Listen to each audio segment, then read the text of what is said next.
Hello, yes, Beb. Ito na yung request niyo na blue marble.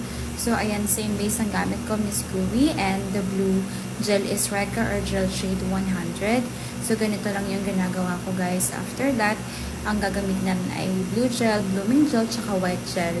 Tapos, ididip ko lang siya sa bawat isa. Tapos, i-apply ko na siya dun sa blue na ginawa ko kanina. So, ayan. Nakulangan ako dyan ng white, kaya dinip ko ulit. Tapos, ayan. Tapos, kayo na bahala kung saan nyo man siya ilalagay. So, ayan.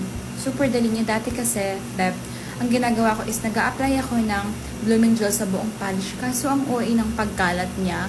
Kaya ganito yung naisip kong gawin. And mas pakak siya mga Beb. So, itry nyo na to. As in, ang dali-dali lang, diba? Tapos, ayan mga Beb, inaayos ko lang yung marble niya. So, kayo na bahala kung paano nyo siya ilalagay. Tapos, gold flakes na. Tapos, 5-in-1 top coat yung pandikit ko.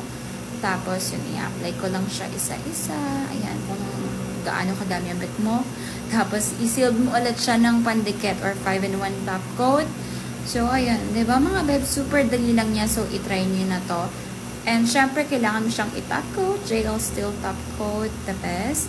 So, ayan lang guys. Thank you so much. So, ito pala yung sample niya. Ayan. Ayan. Sample ko yan. Thank you!